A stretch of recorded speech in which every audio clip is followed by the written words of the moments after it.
साज से भरे अंदाज में बुलाए बाबा पुकार के बच्चिया।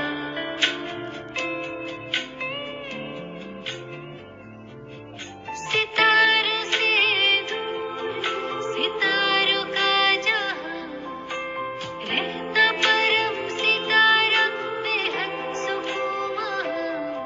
सितारों से दूर सितारों का जहां रहता परम सितारा बेहद सुकून वहां। बच्चिया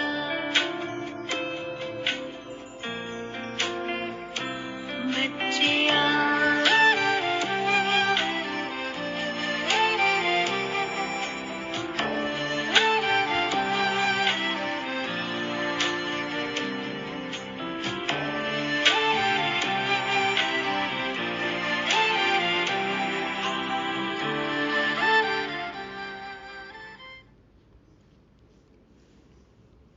ओम शांति।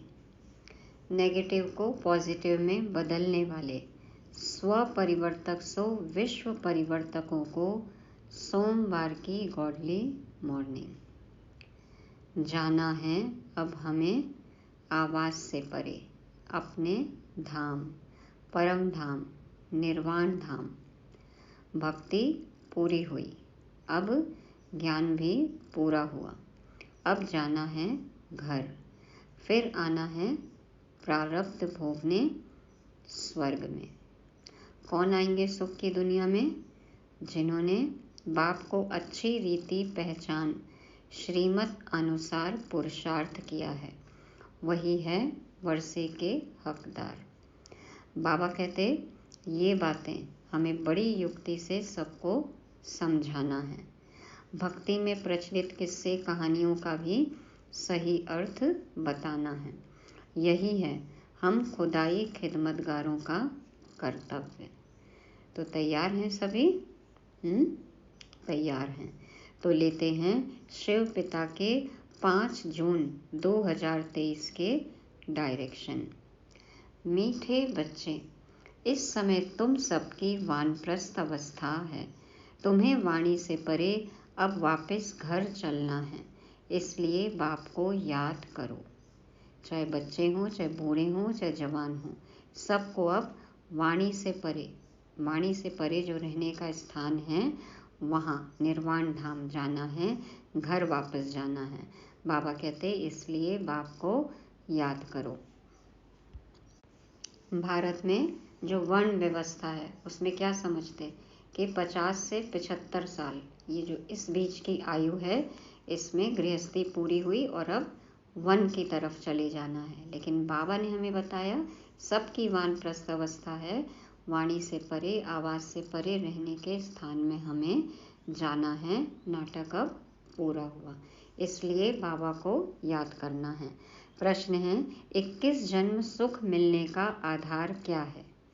कैसे मिलेगा 21 जन्मों के लिए सुख? उत्तर में बाबा कहते 63 जन्मों की भक्ति। जिन्होंने पूरी भक्ति की है, 63 जन्मों की भक्ति की है, जिन्होंने पहले सतो प्रधान भक्ति की है, अर्थात जो पुराने अनेक जन्म के भक्त हैं वही अब ज्ञान लेते हैं, उन्हें ही 21 जन्मों का सुख प्राप्त होता है।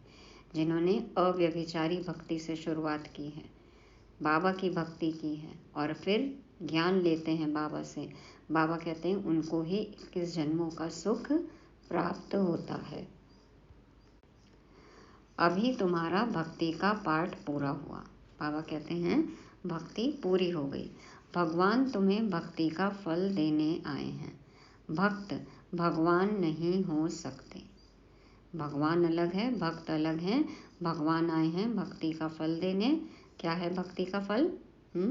भगवान आकर देते हैं ज्ञान, ज्ञान से होती है सद्गति। तो बाबा कहते 63 जन्मों की भक्ति है 21 जन्म सुख मिलने का आधार। गीत बजा, माता ओ माता तू है सबकी भाग्य विधाता। ओम शांति। बच्चों ने माता की महिमा सुनी। अब माता को तो भगवान नहीं कहा जा सकता, क्योंकि भगवान को तो पिता कहा जाता है, परम पिता। अब पिता है तो माता भी जरूर है। माता को बहुत मानने वाले हैं। माता है तो पिता भी है। माता अपने को भगवान कह न सके, यह पॉइंट धारण करने की है। जगत अम्बा की कितनी महिमा है। ऐसे नहीं कहेंगे कि भगवान व बाप सर्वव्यापी है। नहीं, जब माता पिता कहा जाता है तो बच्चे भी हैं। अगर सर्वव्यापी है फिर तो सब भगवान हैं। मैं भी भगवान, तू भी भगवान, सभी घूम रहे हैं देखो होकर परेशान। तो सब तो भगवान नहीं है। सर्वव्यापी है माना सब में भगवान है, भगवान हर तरफ है। तो बाबा कहते हैं कि अगर सर्वव्यापी है फिर तो सब भगवान हैं, फिर तो भगवती भी हो नहीं सकती। सर्वव्यापी के ज्ञान में भगवती तो रही नहीं, क्योंकि फिर तो सब भगवान हो गए। सभी भगवान हैं तो आत्मा ही पिता हो गई, माता तो रही नहीं। यह बड़ी अच्छी समझाने की बात है। भगवान को कहते हैं पिता, और यदि सब भगवान हैं तो सब पिता हैं, तो फिर माता की बात ही नहीं है। बाबा कहते हैं इस तरह से ये पॉइंट समझाओ। तुम जानते हो कोई भी आत्मा अपने को भगवान कह नहीं सकती। भक्त कहें हम भगवान हैं तो फिर माता सिद्ध हो नहीं सकती। तो फिर माता कौन है? जो गीत सुना, माता ओ माता तू सबकी भाग्य विधाता। और यदि भगवान सर्वव्यापी है तो सब भगवान है, तो फिर माता कौन है? तो फिर माता सिद्ध नहीं हो सकती। और फिर भक्त तो पुनर्जन्म लेते हैं, भगवान तो पुनर्जन्म ले नहीं सकता। ऐसे तो नहीं, भगवान को अपना शरीर है। तो इस सर्वव्यापी की बात पर अच्छी रीति समझाना है। भक्तों के लिए भगवान चाहिए ना। अनेक भक्त हैं, ब्रदर्स और सिस्टर्स सभी भक्त हैं। आत्मा कहती है इस समय मैं भक्ति कल्ट में हूँ। फिर आत्मा कहेगी अब मुझे बाप मिला है तो मैं ज्ञान में हूँ। आत्मा ही ज्ञान सुनती है। भक्त तो पुनर्जन्म लेते हैं, भगवान तो पुनर्जन्म ले नहीं सकते। यह इनका शरीर नहीं है। यह तो सभी जानते हैं 5 तत्वों का शरीर लेकर भगवान को जन्म नहीं लेना है। वह तो परकाया प्रवेश करते हैं। भगवान भूमि गगन वायु अग्नि नीर से जो परे है वो भगवान है ना, 5 तत्वों से परे। तो भगवान तो शरीर लेते नहीं हैं। मतलब गर्भ से जन्म तो नहीं लेते हैं। क्या करते हैं? परकाया प्रवेश करते हैं। यह ब्रह्मा विष्णु शंकर भी सूक्ष्म वतन वासी हैं। तो हर एक बात अच्छी रीति बुद्धि में बिठानी है। आत्मा कहती है मैं एक पुराना शरीर छोड़ दूसरे में प्रवेश करती हूँ। पुराना शरीर छोटा है व बड़ा है, एक छोड़ दूसरा लेती हूँ। यहाँ तो अचानक भी छोटे व बड़े का शरीर छूट जाता है, परंतु वहाँ तो पूरी आयु होने पर समझते हैं अब पुराना शरीर छोड़ नया लेना है, नवयुग में सतयुग में। तो यह ज्ञान आत्मा में है ना। आत्मा पुनर्जन्म लेती है, परमात्मा के लिए तो नहीं कहेंगे। ब्रह्मा विष्णु शंकर को भी परमात्मा नहीं कहेंगे, वे भी सूक्ष्म वतन वासी हैं। बाबा तो मूल वतन वासी हैं, और कोई नहीं समझते कि परमात्मा मूल वतन निर्वाण धाम में रहने वाले हैं। निर्वाण धाम अर्थात वह वाणी से परे धाम है, इसलिए वानप्रस्थ नाम पड़ा है। आवाज से परे, वाणी से परे रहने का धाम, रहने का स्थान। वाणी से परे अवस्था में जाने के लिए 60 वर्ष की उम्र के बाद जब बूढ़े होते हैं तो वानप्रस्थ लेते हैं। यहाँ तो तुम छोटे बड़े सब समझते हो कि हम वानप्रस्थी हैं। आत्मा कहती है मुझे वाणी से परे स्थान में जाना है। आत्मा को मेल कहा जाता है। जब शरीर में आती है तब आत्मा कहती है इस समय मुझे मेल अथवा फीमेल का तन मिला है, तो आत्मा को अब वानप्रस्थ में जाने का पुरुषार्थ करना है। आत्मा को मेल कहा जाता है। आत्मा को मेल कहते हैं। देखो बाबा कहते हैं ना आत्मा आत्मा भाई भाई, भाईचारा कहते हैं। इसीलिए कहते हैं हिंदू चीनी भाई भाई। कैसे? आत्मा रूप में हिंदू मुस्लिम भाई भाई, तो सभी आत्माएं आपस में भाई भाई हैं। तो बाबा कहते हैं तुम सभी आत्माओं की वानप्रस्थ अवस्था है। अब सबको वापस जाना है। मैं तुम सबको वापस ले जाने के लिए आया हूँ, इसलिए अब मुझे याद करो तो मेरे धाम में आ जाएंगे। यह कोई मनुष्य कह न सके। सुप्रीम रूह बाप ही कहते हैं। सन्यासी उदासी ऐसे बच्चे बच्चे कह बात कर नहीं सकेंगे। बच्चे बच्चे तो नहीं कहेंगे ना, वो बाप ही कह सकते हैं बच्चे बच्चे। बाप का ज्ञान किस में है नहीं। पूछो भगवान कहाँ है तो कहेंगे सर्वव्यापी है। गोया भगवान का ज्ञान कोई में है नहीं, इसलिए भक्ति करते हैं भगवान से मिलने के लिए। परंतु कैसे और कब मिलेंगे यह किसको पता नहीं है। बाप कहते हैं कोटों में कोई मुझे पहचानते हैं, मनुष्य तो सरसों मिसल अथाह है। देखो कितने करोड़ों आत्माएं हैं। बाबा कहते हैं सरसों मिसल हैं, इनमें कोई जो सिकीलते हैं वही आकर मुझे पहचानेंगे और बाप से अपना वर्षा लेंगे। तो कोटों में कोई और कोई में भी कोई बाबा को यथार्थ रीति पहचानेंगे और अपना अधिकार लेंगे। तुम समझा सकते हो कि इस समय सभी भक्त हैं, चाहते हैं कि हम भगवान से भक्ति का फल लेवें। अगर तुम सब भगवान हो तो फिर भक्त तो कोई हो न सके। अगर तुम भगवान हो तो बाकी तुमको क्या चाहिए। यदि तुम भगवान हो, सभी भगवान हैं, तो फिर कोई भक्त तो है ही नहीं, और खुद ही भगवान हो तो तुमको चाहिए क्या। भक्तों को फिर मिलना है भगवान से। अपने को भगवान कहना यह तो एक इंसल्ट है, इससे बड़ी इंसल्ट कोई होती नहीं। देखो सबसे बड़ी बेइज्जती भगवान की बेइज्जती। हाँ, खुद को भगवान कहला रहे हैं। तो अल्लाह से तो हम बहिश्त का वर्षा लेना चाहते हैं। तुम कहते हो हम अल्लाह हैं, अब तुम ही जज करो। जब आप ही अल्लाह हो, आप ही ईश्वर हो, आप ही भगवान हो, तो फिर किससे क्या मांग रहे हो। जज करो खुद। तुमको कोई कहे हम अल्लाह हैं, यह कैसे हो सकता। अल्लाह तो सबसे बड़ा है। यह बहुत समझने की बातें हैं। कभी भी कोई अपने को अल्लाह व भगवान कह ना सके। बाप सबका एक होगा। ऐसे बहुत कहते हैं परमात्मा सर्वव्यापी है। अरे तुम भगवान हो, हम तो नहीं मानते, हम तो भक्त हैं, आशिक हैं उस माशूक के। एक परमात्मा को ही पतित पावन कहा जाता है। बाबा आज पक्का करा रहे हैं कि भगवान एक है, बाकी सब भक्त है। भगवान सर्वव्यापी नहीं है। खुद को भगवान कहना ये सबसे बड़ी इंसल्ट है। तो बाबा कहते तुम समझा सकते हो कि तुम्हारे बड़े तो कहते रहे रचयिता और रचना बेअंत है, तुम फिर अपने को रचयिता कैसे कहते हो। बीज बेअंत हो नहीं सकता। बीज के बारे में जानकारी तो होगी ना। हाँ, महिमा अपरम अपार है, वो अलग बात है। झाड़ को बेअंत कहते हैं, इतने पत्ते आदि गिन नहीं सकते। एक बीज से कितनी टालियां पत्ते आदि निकलते हैं। तुम हो चैतन्य, बोलते चालते हो। सबसे बड़ी महिमा मनुष्य की होती है। बाप कहते हैं मैं आकर बच्चों को सारे ड्रामा का राज समझाता हूँ। मनुष्य की महिमा कैसे, देखो जानवरों और पेड़ पौधों से तुलना करें तो फिर मनुष्य की महिमा है ना। बाबा आते हैं, हम मनुष्यों को ही ड्रामा का राज समझाते हैं। यह बना बनाया ड्रामा है ना, ड्रामा के ऊपर चलते रहना है। ड्रामा का पॉइंट बहुत अच्छा है व्यवहारिक जीवन के लिए भी। तो तुम बाप के बच्चे स्वदर्शन चक्रधारी बनते हो परम पिता परमात्मा द्वारा, क्योंकि वह भी स्वदर्शन चक्रधारी है। बाबा जानते हैं ना, पूरे साइकिल को, पूरे चक्र को, पूरे कल्प को बाबा जानते हैं। तुम आत्माओं को बैठ आप समान बनाते हैं। तुम सृष्टि के आदि मध्य अंत को जानते हो। तुम नई दुनिया के लिए, नए धर्म की स्थापना के लिए नई बातें सुनते हो। किससे सुनते हैं, परमपिता परमात्मा से, जो सृष्टि को भी पावन बनाते हैं, तुमको भी नया बनाते हैं। नई सृष्टि में फिर नया जमाना स्वर्ग का होगा, अभी तो नर्क का जमाना है।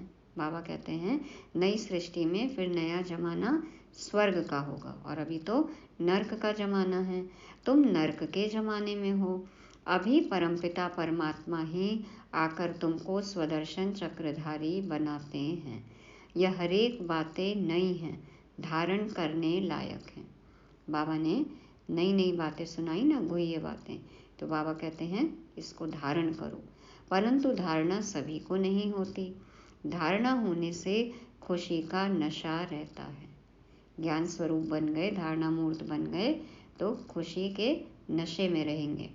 गृहस्थ व्यवहार में रहते इसी नशे में रहना है। स्त्री अथवा पुरुष हर एक को स्वदर्शन चक्रधारी यहाँ ही बनना है। बाकी भुजाएं तो हर एक को 2 ही हैं। मनुष्य जो 84 जन्म लेते हैं उनको 4 भुजाएं तो हो नहीं सकती। कोई भी जन्म में 4 भुजा तो नहीं होगी। तुम ऐसे कभी नहीं सुनेंगे कि शंकर को 100 या 1000 भुजाएं हैं। ब्रह्मा को भुजाएं दिखाई हैं। 4 भुजा वाले ब्रह्मा के पास गया, 1000 भुजा वाले पास गया। ब्रह्मा की संतान वृद्धि को पाते रहते हैं। तो सिंबॉलिक चित्र बनाया ना, हम सब सहयोगी हैं ना। ब्रह्मा मुख वंशावली हैं तो हम सब सहयोगी हो गए।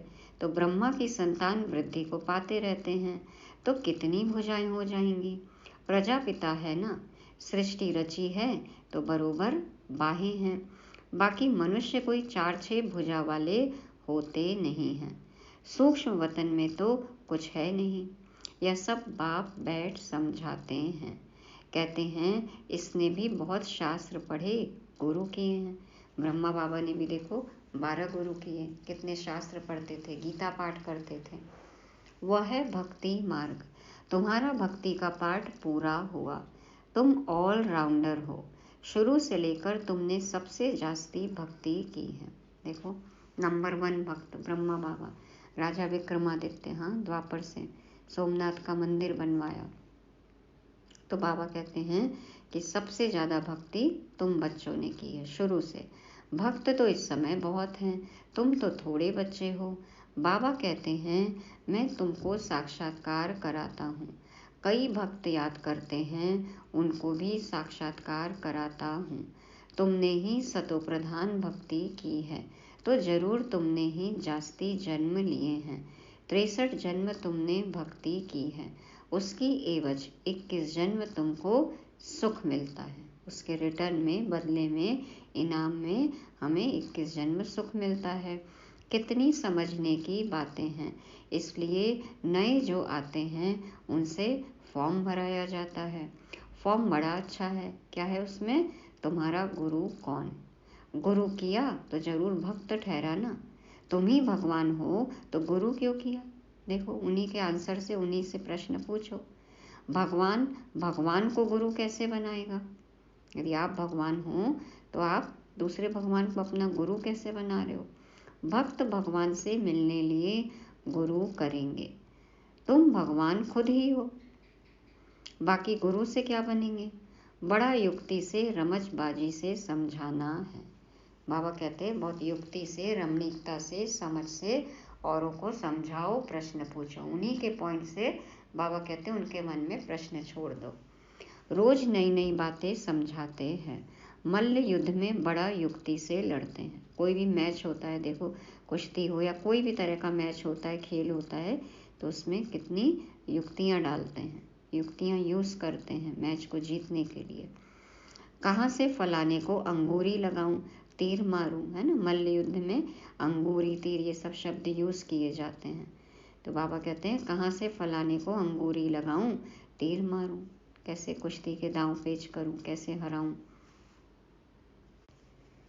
मनुष्यों ने आदि देव ब्रह्मा को महावीर कह मुंझा दिया है। कोई महावीर को हनुमान कहते, क्योंकि हनुमान ने महावीरता दिखाई है। कहाँ वह महावीर? फिर उनका नाम पवनपूत रखा है। आदि देव तो ब्रह्मा है और मनुष्य है। जगत अम्बा भी मनुष्य है। इतनी भुजाएं आदि कहाँ हैं? माता को इतनी भुजाएं हो तो हमको भी होनी चाहिए। वंडरफुल बातें हैं। ऐसे नहीं, सभी धारण कर ज्ञान के उस नशे में रहते हैं, नंबरवार हैं। उन सत्संगों में कोई ऐसी बात नहीं रहती। यह तो स्कूल है। देखो बाबा पढ़ा रहे हैं हमें, हमारा टीचर बाबा है, भगवान है।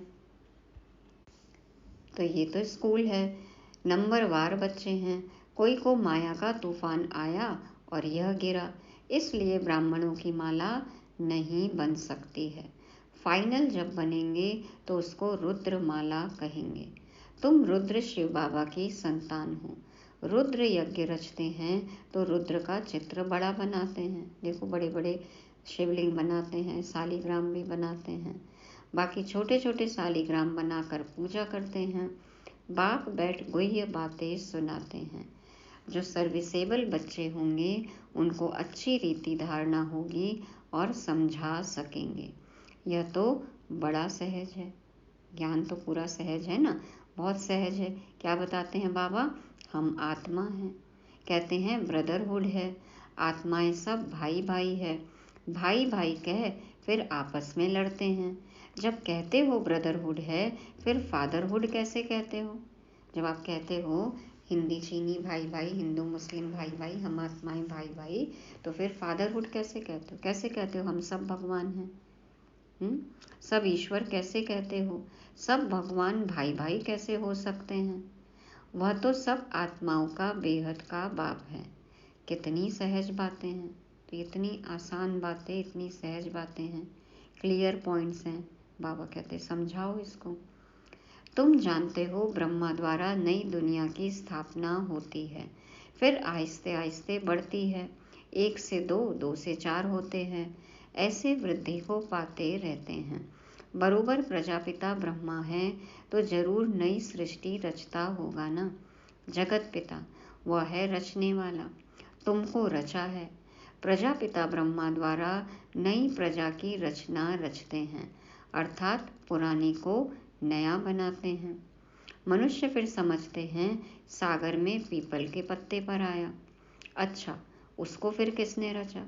श्री कृष्ण को दिखाते हैं ना कि पीपल के पत्ते पर आया सागर में, तो बाबा कहते हैं उसको किसने रचा? यह बाप बैठ समझाते हैं कि नई प्रजा कैसे रचते हैं। वहाँ स्वर्ग में, गर्भ में, जैसे कि क्षीर सागर में आराम से बैठे हैं। तो ये सिंबॉलिक है। क्षीर सागर माना घी दूध की नदियाँ बह रही हैं, ऐश्वर्य है, धन है, वैभव है, सुख है, पवित्रता है, शांति है। तो उस स्वर्ग में, गर्भ में, जैसे कि क्षीर सागर में आराम से बैठे हैं। उस समय कोई ज्ञान नहीं रहता। शास्त्रों में तो कैसी बातें लिख दी हैं। प्रलय भी बड़ी और छोटी दिखाते हैं। वह कहते हैं प्रलय होती है, कहते हैं ना धरती जो है, दुनिया जो है जलमग्न हो जाएगी, प्रलय दिखाते हैं। तो बाप कहते हैं प्रलय कभी होती नहीं। मैं आता हूँ ब्रह्मा द्वारा भारत को पतित से पावन बनाने। पतित दुनिया में मुझे आना पड़ता है। हम पतित बच्चों को पावन बनाने, देखो पवित्रता के सागर को पतित दुनिया में आना पड़ता है। तुम जानते हो कल्प कल्प हम बच्चे बाप द्वारा भारत को पतित से पावन बनाते हैं। एक एक को भू भू करते हैं, एक एक आत्मा को समझाना है। हाँ, बाप से जो सीखा, सुना, समझा वो औरों को भी बताना है। क्यों बताना है? सब विकारी पतित हैं, बाप है पतित पावन, उन द्वारा हम भी खुदाई खिदमतगार बनते हैं। बाबा हमें समझाते हैं, खुदा हमें समझाते हैं, फिर हमें भी खिदमत करनी है, सेवा करनी है। हम भी पावन बनते हैं और बनाते हैं। देखो सेवा करेंगे तो भाग्य भी अच्छा होता है। कल भी था ना सच्चे सेवाधारी, तो युक्ति से, रमजबाजी से समझाना है। बाबा कहते हैं कि खुद भी पावन बनो और बनाओ सबको। अच्छा, माता पिता बाप दादा का मीठे मीठे सिकीलदे बच्चों प्रति याद प्यार और गुड मॉर्निंग। रूहानी बाप की रूहानी बच्चों को नमस्ते। हम रूहानी बच्चों की रूहानी बाप दादा को याद प्यार, गुड मॉर्निंग और नमस्ते। शुक्रिया बाबा, शुक्रिया। धारणा के लिए मुख्य सार। पहला, इस बने बनाए ड्रामा पर चलते रहना है। ज्ञान का सिमरन कर स्वदर्शन चक्रधारी बनना है, सदा खुशी में रहना है। दूसरा, भक्तों को भगवान का सत्य परिचय देना है, भटकने से छुड़ाना है। ब्रह्मा की मददगार भुजा बन खुदाई खिदमतगार बनना है। वरदान है, अपने शुभ भावना के संकल्प से हर आत्मा में उत्साह भरने वाले सच्चे सेवाधारी भव। अपने शुभ भावना के संकल्प से हर आत्मा में उत्साह भरने वाले सच्चे सेवाधारी भव। बाबा समझाते हैं, आप बच्चों की शुभ भावना है कि हर आत्मा बाप से प्राप्ति की अंजलि ले लेवे। इसी शुभ भावना का फल उन आत्माओं को अनुभव करने का बल मिलता है। हमारी भावना रहती है कि सब आए बाबा के पास और सब उनके प्यार की, स्नेह की अनुभूति करें। बाबा कहते हैं, आपकी शुभ भावना का फल है कि उनको भी अनुभव मिलता है, बल मिलता है। शुभ भावना के संकल्प में बहुत बड़ी शक्ति है जो चारों ओर के वातावरण को बदल देती है। जैसा हम सोचेंगे वैसा वायुमंडल होता है। बाबा कहते हैं, संकल्प में इतनी शक्ति है। शुभ संकल्प में, शुभ भावना के संकल्प में शक्ति होती है जो वातावरण को बदल देता है। तो सच्चे सेवाधारी वह हैं जो स्वयं भी उत्साह में रहते हैं और सेवा भी उत्साह से करते हैं और अन्य आत्माओं में भी बाप के परिचय द्वारा उत्साह भरते हैं। तो खुद भी उड़ना है, औरों को भी उड़ाना है, उमंग उत्साह में रहना है। उत्साह ऐसी चीज है जो उसके आगे परिस्थिति कुछ भी नहीं है। वह वार करने के बजाय बलिहार हो जाती है। बाबा कहते हैं, उत्साह ऐसी चीज है जिसके आगे परिस्थिति भी घुटने टेक देती है। वार करने के बजाय वो आप पर ही न्यौछावर हो जाएगी, आपसे माया विदाई ले लेगी। तो ऐसे उमंग उत्साह वाले, उड़ने उड़ाने वाले हमें सच्चे सेवाधारी बनना है। स्लोगन है, बाप दादा से अटूट प्यार हो तो ईश्वरीय मर्यादाओं पर चलना सहज अनुभव करेंगे। बाप दादा से अटूट प्यार हो तो ईश्वरीय मर्यादाओं पर चलना सहज अनुभव करेंगे। ईश्वरीय मर्यादाएं माना क्या? श्रीमत पर चलना, बाबा ने जो कहा है वो करना। तो बाबा से प्यार है तो उनका कहना हम मानेंगे। हमारे लिए सब चीज आसान हो जाएगा, सहज लगेगा। मोहब्बत है तो मुश्किल कुछ भी नहीं लगता, मेहनत नहीं लगती, तो सब कुछ सहज हो जाता है। उसके लिए क्या चाहिए? बाबा से अटूट प्यार। तो ये थी आज की मुरली, जिसको रिवाइज करने के लिए पॉइंट्स हैं। पहला, वानप्रस्थ अवस्था। सबकी अब वानप्रस्थ अवस्था है, वाणी से परे रहने के स्थान में जाना है, इसलिए बाबा को याद करना है। दूसरा है सतो प्रधान भक्ति। तो हम ही 63 जन्मों के भक्त, अव्यभिचारी भक्ति भी की हमने और फिर गिरते आए। तो बाबा कहते हैं तुम हो ऑलराउंडर। और तीसरा है स्वदर्शन चक्रधारी। तो बाबा भी है स्वदर्शन चक्रधारी, सृष्टि के आदि मध्य अंत को जानते हैं और हमें भी पूरे कल्प में अपना दर्शन करना है कि हम क्या थे, क्या हो गए और अब क्या बनेंगे। और चौथा है सच्चे सेवाधारी। बाबा ने आज बताया, युक्ति से, रमणीकता से, रमजबाजी से सबको समझाना है। और पांचवा, ईश्वरीय मर्यादाएं। तो बाबा से प्यार है तो मर्यादा पुरुषोत्तम हम बन जाएंगे। ओम शांति।